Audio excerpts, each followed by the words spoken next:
Good morning, ladies and gentlemen. This is the start of a brand new season of living on $100 here in Lebanon. The point of this series is to see if you have $100, how long can you live in various countries. We've already done Poland, Ukraine, and Turkey, and now we're going to see how long you can live with $100 here in Lebanon. This season is going to be a lot more interesting than the season before it for three main reasons, and they all relate to the financial crisis that Lebanon is experiencing right now.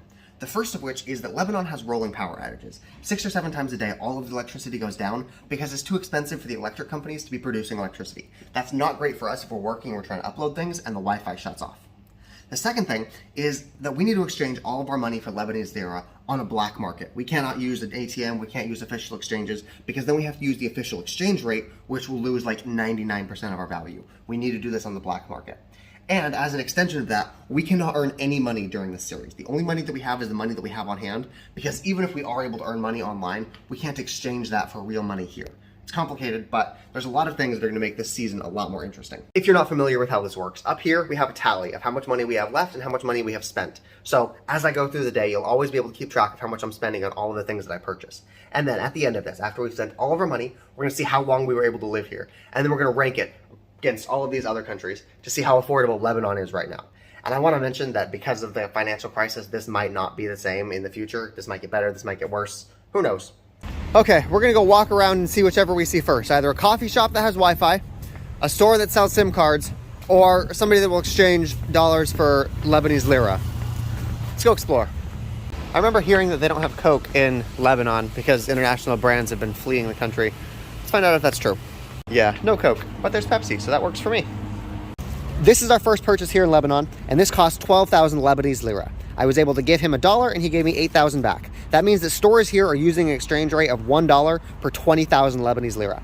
I like that, that's fine, that's easy for my math, but we could actually get slightly better if we went to a black market dealer. But I actually like this. I like this easy. This was 60 cents. That means that this was a 60-cent 1-liter bottle of Diet Pepsi. This actually wasn't as cheap as you would expect it to be. Like in Turkey, you could get one of these for like 60 cents. So yeah, this is right on par with where Turkey was at. The next thing I want to find is a coffee shop. I have no cell data right now, and I need internet access so I can research where we're going to be sleeping tonight and where we're going to get a SIM card. I'm in a very residential area. I need to find the commercial places that are selling things. That's where I'll get coffee shops and SIM cards. Okay, I think I found a cafe. Now let's hope that they have Wi-Fi. I get a large cappuccino. Check this out. Stores, they like print these things off that have their prices on them.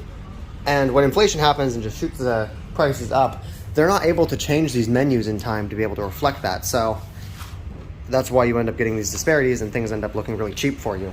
At least for us foreigners, because stores aren't able to reflect the current exchange rate in time. It takes time for them to be able to ramp up their prices.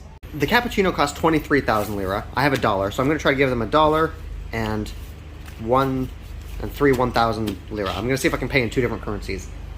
I'm looking into how much SIM cards cost so I can get mobile data, and it sounds like they are super expensive for tourists. If you're local, you can get it for super cheap, but if you're a tourist, it has to be tied to your passport, and it's like $30 for 10 gigabytes. So I'm not sure if I want to count that as part of the challenge, because that will eat up like a huge chunk of our budget right there. But at the same time, that's a necessity. If you came here right now, that is something you would need to pay, so I feel like I probably need to count that as part of the challenge. This cappuccino was $1.15, so it is actually cheaper than what we were having in Turkey. $1.15. Pretty good. Hey, look at that, the power run out.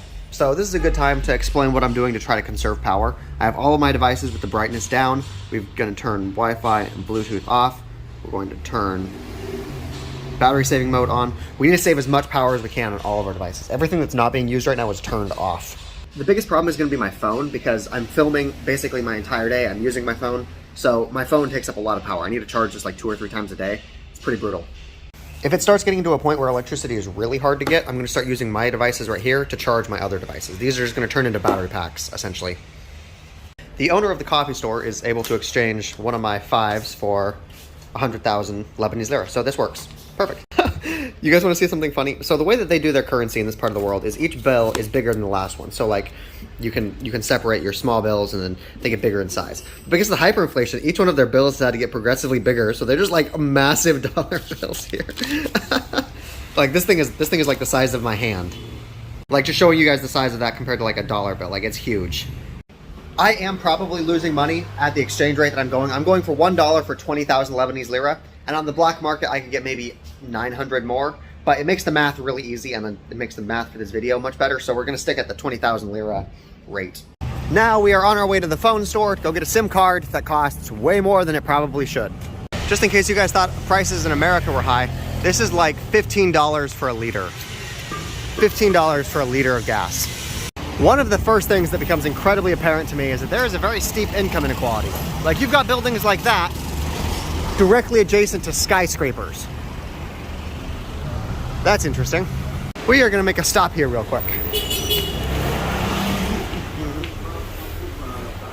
We are here looking for a bathroom. Oh, and the power went out. So no more Wi-Fi. I did spend 50 cents on the Snickers though, so 50 cents up there. I feel like if you're gonna use a place's bathroom, you should buy a product. 50 cents though, that's not bad. It's definitely expired. But rather than sitting here, we're gonna move over there where there's outlets, and we're gonna see if we can steal some electricity while it's still on. I'm pretty sure this is where we need to go to get our SIM card. Okay, so we're getting a SIM card right here for 125,000 Lebanese lira. That means that we spent $6 to get my phone connected to the internet. We spent $3 on the SIM card itself, and we spent $3 on the 500 megabytes. So we're $6 down, and if we want to keep getting more data after this 500, it's going to cost about $3 or roughly $6 per gig. That is how a lot of places are keeping the power going during the power outages. I cannot imagine how much they're spending on fuel to be able to run a generator that big. I'm trying to head to the port, the place where the explosion happened. On Google Maps says that I should go that way. But there's barbed wires and guards, so we are not going to go that way. We're gonna go this way. Fuck it, let's try. Walk through here.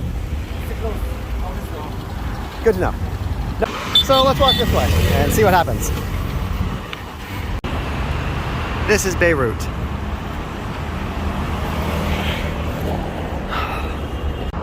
There are just a whole bunch of scooters sitting here.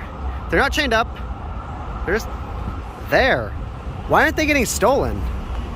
Feels like something you'd see in The Walking Dead. Yeah, they're just a whole bunch of scooters. Like, seriously, what is this? I can't tell if this is like the Midwest where everybody just trusts everybody else and nothing gets stolen, or if they just don't have another option and they just have to leave their stuff out here. It's hard for me to describe the way that this feels. It feels like I'm in a mix between like ancient Greek architecture and the middle of a war zone. There we go. We've moved to a much less touristy part of town. Let's see if that's reflected in the prices. How do you guys feel about some pizza? Let's give it a shot. They didn't have power, so they were not able to make food. Which is interesting. Like, I wonder how the power outages affect businesses' ability to produce things. Like, if they are not able to refrigerate their food, if they're not able to cook it, how are they able to make money? I guess we can just go to a coffee shop, look at the menu, and see what the prices are. See if this is the kind of place we want to stay. They have their menu on a QR code. They were charging 30,000 lira for a cup of coffee, when the place we were just at earlier was charging 20,000. So that costs 50% more than the place we were just at. Even though it's only $1.50, I know that that means that this is not a great place for us to be. Like, if they're able to get away with charging 50% more than their competitors, then that means that this area must be really expensive. You know, I wonder if instead of staying at a hotel, we could rent an apartment for a few days. Maybe a month. Interesting. We gotta look into that. We are just gonna get Domino's pizza and see what the price is. Look at that, they do have Hawaiian pizza. And it looks like a large pizza is maybe $6, medium is $5-ish, and a small is like $3.50. This was $5. I got the Domino's pizza. This is a large Hawaiian. It looks like they use pepperoni instead of Canadian bacon, but you know, whatever. Whenever you guys see me eating in these videos, what I'm actually doing is I'm sitting here watching YouTube. I sit here and I watch YouTube with my headphones in while I eat. And I bet a bunch of you guys are watching me right now while you're eating.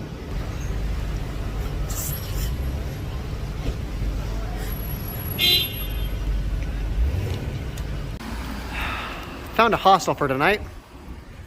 Let's go check in. The hostel is honestly beautiful. Let's go take a look at the city.